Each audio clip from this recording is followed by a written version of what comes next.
નમસ્કાર દોસ્તો, કેમ છો બધા? મજામાં? ચાલો આપણે આજની વાત શરૂ કરીએ. અજંપો. ચાર રસ્તા પર ગ્રીન સિગ્નલ થઈ, થોડી મિનિટથી રોકાયેલો ટ્રાફિક છૂટ્યો. અંકિતની કારની પાછળ હોર્ન પર હોર્ન વાગવા લાગ્યા. પાછળથી આવતા સતત હોર્નના અવાજથી અંકિત ચમક્યો. તેણે કાર ચાલુ કરીને ભગાવી. અંકિત આટલી હદે ક્યારેય વિચારી નહોતો ચડ્યો કે તેના કારણે ચાર રસ્તા પર ટ્રાફિક જામ થઈ જાય. જો કે નિધિ સાથેના રોજબરોજના ઝઘડાને કારણે તેનું મન ઉચાટમાં તો હંમેશા રહેતું જ હતું. પછી અંકિતે ઘડિયાળમાં જોયું તો હજુ તો 4 જ વાગ્યા હતા. અંકિતનું ધ્યાન સામેના કાફે હાઉસના મોટા બોર્ડ પર પડ્યું. તેણે ધીમેથી કારને તે તરફ લઈ લીધી. નસીબ જોગે કાર પાર્કિંગ પર મળી ગયું. તેણે કાફે હાઉસમાં જઈને કોફીનો ઓર્ડર આપ્યો. વેઇટર કોફી લેવા ગયો કે તરત જ અંકિત ફરીથી વિચારે ચડી ગયો. તેણે ખિસ્સામાંથી કવર કાઢ્યું. કવરમાં આરવની સ્કૂલના પ્રિન્સિપાલનો અંગ્રેજીમાં ટાઈપ કરેલો પત્ર હતો. અંકિતે ફરીથી તે પત્ર વાંચ્યો. આજે 5 વાગે આરવના મમ્મી પપ્પા બંનેને પ્રિન્સિપાલ સાહેબે બોલાવ્યા હતા. વળી આ બાબતે આરવ સાથે કોઈ પણ ચર્ચા ન કરવાની પણ તેમાં સૂચના હતી. ગઈકાલે કુરિયરથી પત્ર મળ્યો ત્યારે જ અંકિત અપસેટ થઈ ગયો હતો. આજ સુધી ક્યારેય 9 વર્ષના આરવની સ્કૂલમાંથી કોઈ ફરિયાદ જ આવી નહોતી. રાત્રે આરવ તેના રૂમમાં ઊંઘી ગયો ત્યારે નિધિ પાર્ટીમાંથી ઘરે પરત આવી હતી. નિધિ, આરવની સ્કૂલમાંથી પત્ર આવ્યો છે. આપણને બંનેને પ્રિન્સિપાલ સાહેબે બોલાયા છે. તું તો જાણે છે કે આજ સુધીના દરેક પેરેન્ટ્સ ડેમાં હું એકલો જ ગયો છું. આવતીકાલે અમારા બોર્ડ ઓફ ડિરેક્ટરની ખૂબ અગત્યની મીટિંગ છે. હું નહીં નીકળી શકું. તારે એકલા જ જવું પડશે. કેમ આરવ, મારા એકલાની જવાબદારી છે? નિધિ તેના સ્વભાવ પ્રમાણે તાળુકી ઉઠી. 11 વર્ષના લગ્ન જીવનમાં નિધિએ ક્યારેય અંકિત સાથે સીધી રીતે વાત કરી નહોતી. અંકિતના નિધિ સાથે એરેન્જ મેરેજ હતા. લગ્નના પહેલા જ દિવસે અંકિતને ખ્યાલ આવી ગયો હતો કે નિધિ કરોડપતિ બાપની એકની એક મોઢે ચલાવેલી ઓલાદ છે. અંકિત માનતો હતો કે આરવના જન્મ પછી નિધિ થોડી ઠંડી પડશે અને કીટી પાર્ટીઓ તથા મહિલા ઉત્સવની પાર્ટીઓમાંથી નવરી પડશે. પરંતુ સસરાજીએ જેટલી સંસ્થાઓને સખાવત કરી હતી તે તમામ સંસ્થાઓના ટ્રસ્ટી મંડળમાં પણ નિધિને સ્થાન મળી રહ્યું હતું. પરિણામે તેની પાસે તો આરવ માટે પણ સમય નહોતો. આરવનો ઉછેર આયાએ જ કર્યો. અંકિત મલ્ટીનેશનલ કંપનીમાં માર્કેટિંગ મેનેજર હોવાથી તેને ટ્રેડિંગ ખૂબ રહેતું. જો કે અંકિત શહેરમાં હોય ત્યારે તો આરવની પડખે રહેવાનો દિલથી પ્રયાસ કરતો હતો. વેઇટર ટેબલ પર કોફીનો કપ મૂકી ગયો. અવાજ થવાથી અંકિતની વિચાર યાત્રા થંભી ગઈ. કોફી પીતા પીતા અંકિતને તેનું બાળપણ યાદ આવી. પપ્પા નાટકના કલાકાર હતા. મમ્મીનો શંકાશીલ સ્વભાવ હતો. અંકિત ઘોડિયામાં તો ત્યારથી જ માતા પિતાના ઝઘડાનો સાક્ષી બની ગયો હતો. તે આરવ જેવડો થયો ત્યારે તો પપ્પા નાટકની જ કોઈ નટી સાથે બીજે રહેવા જતા રહ્યા હતા. પપ્પાને દેખાડી દેવાની વૃત્તિવાળી મમ્મીએ બદલાની ભાવનાથી તેના જ કોઈક જૂના પરિચિત ક્લાસમેટનું ઘર માળ્યું હતું. અંકિત નાનાજીના બંગલામાં જ મોટો થયો હતો. નાનાજીના અવસાન બાદ તેમની તમામ મિલકત અને બંગલો નાનીના ભાગે આવી ગયા હતા. મામા વિદેશ સેટલ થયા હતા. નાનીએ અંકિતને MBA સુધી ભણાવીને તેને માતા પિતા બંનેનો પ્રેમ આપવાની ભરપૂર કોશિશ કરી હતી.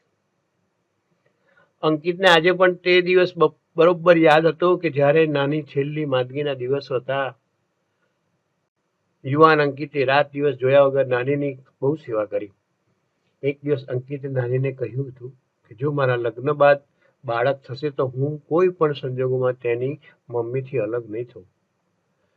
બાળક માટે થઈને પણ હું ગમે તેટલા સમાધાન કરવા પડશે તો પણ કરી લઈશ. બસ આ એક જ વાત અંકિત નિધિને એડજસ્ટ થતો ગયો હતો. અંકિતના વધારે પડતા સમાધાનકારી વલણને કારણે નિધિ માથે ચડી ગઈ હતી. ગઈકાલે પણ તે બોલી જ હતી કે આરવ મારા એકલાની જવાબદારી છે. આ જ ડાયલોગ બાળપણમાં અંકિતે તેની મમ્મી પાસેથી સાંભળ્યો હતો. મમ્મી ગુસ્સાથી પપ્પાને કહી રહી હતી કે શું અંકિત મારી એકલાની જવાબદારી છે? વેઇટર બિલ મૂકી ગયો એટલે અંકિત વર્તમાનમાં આવી ગયો હજુ 3 કલાક પહેલા જ અંકિતે બોસ પાસે રજા માંગી હતી ત્યારે બોસ અકળાઈ ઉઠ્યા હતા. મિસ્ટર અંકિત, તમને સારી રીતે ખબર છે કે આજની મીટિંગ કેટલી ઇમ્પોર્ટન્ટ છે. હું તમને પૂછી શકું છું કે એવી શું ઇમરજન્સી આવી પડી છે? અંકિતે આરવની સ્કૂલના પ્રિન્સિપાલનો લેટર બતાવ્યો હતો. અંકિત, આ કામ માટે તો વૈકલ્પિક વ્યવસ્થા પણ થઈ શકે. ના સર, માતા પિતાનો વિકલ્પ હોતો નથી. બોલતી વખતે અંકિતની નજર સામે તે નાનો હતો ત્યારના તમામ પેરેન્ટ્સ ડે પસાર થઈ રહ્યા હતા. દરેક પેરેન્ટ્સ ડેમાં નાની એ જ હાજરી આપી હતી. અંકિત, શું તમારી વાઈફ પ્રિન્સિપાલને તમારી ગેરહાજરી માટેની મજબૂરી નહીં સમજાઈ શકે? સર, તેને પણ આજે અનુકૂળ નથી. અંકિતના ગળે ડૂમો ભરાઈ ગયો. અંકિત, હું તમારી આજની રજા મંજૂર કરતો નથી. બોસે કડક વલણ અપનાવ્યું. અંકિતે શર્ટના ઉપલા ખિસ્સામાંથી એક કાગળ કાઢીને બોસના ટેબલ પર મૂક્યો. આ શું છે? બોસ ચમક્યા. My resignation letter sir. જે પીડા બાળપણમાં મેં ભોગવી છે તે હું મારા દીકરાને ભોગવવા નહીં દઉં. અંકિત ત્વરિત ગતિએ પોતાની કેબિનની બહાર નીકળી ગયો હતો. વેટર ટેબલ પર બિલ મૂકી ગયો એટલે અંકિત બિલની રકમ ચૂકવીને કાફેની બહાર નીકળ્યો. તેણે કાર સ્ટાર્ટ કરી માત્ર 25 મિનિટ બાદ તે પ્રિન્સિપાલની સામે બેઠો હતો. મિસ્ટર અંકિત, આરવના મમ્મી નથી આવ્યા? સાહેબ, તેને અગત્યનું કામ હતું. અંકિત ધીમેથી કહ્યું. આરવ ભણવામાં ખૂબ જ હોશિયાર છે, સ્માર્ટ છે. અંકિતને ધરપત થઈ કે ચાલો, આરવની કોઈ ફરિયાદ તો નથી. આરવ લાગણીશીલ પણ છે. પ્રિન્સિપાલ આગળ બોલ્યા. જી સાહેબ. અંકિતના ચહેરામાં પ્રસન્નતા છવાઈ ગઈ. પ્રિન્સિપાલે ડ્રોવર ખોલીને આરવના અક્ષરવાળો નાનકડો પત્ર કાઢીને અંકિતને બતાવ્યો. અંકિત આરવના અક્ષરવાળો તે પત્ર ધ્યાનપૂર્વક વાંચી ગયા. સાહેબ, આરવે હોસ્ટેલમાં રહેવા માટે શા માટે વિનંતી કરી છે તેનો મને ખ્યાલ નથી આવતો. મિસ્ટર અંકિત, અમારી હોસ્ટેલ અહીંથી 25 કિલોમીટર દૂર છે. સામાન્ય રીતે શહેરની બહારથી આવતા વિદ્યાર્થીઓ જ તેમાં એડમિશન લેતા હોય છે.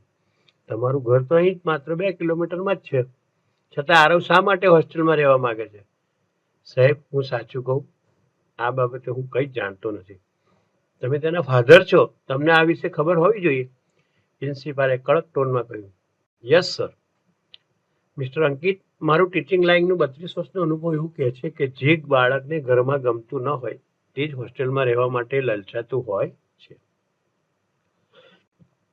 સાહેબ, અમે તેને તમામ સુવિધાઓ આપીએ છીએ. બાળકને સુવિધાની નહીં પરંતુ હૂંફની જરૂર હોય છે, અને તે પણ માતા પિતા બંનેની. જી સર. અંકિતે ધીમેથી કહ્યું. પ્રિન્સિપાલે અંકિતની આંખમાં જોઈને કહ્યું. મને નથી ખબર કે તમારા પતિ પત્નીના રિલેશન કેવા છે, પણ તમારે બંને બાળકની સામે તો માતા પિતા તરીકે જ પેશ આવવું જોઈએ.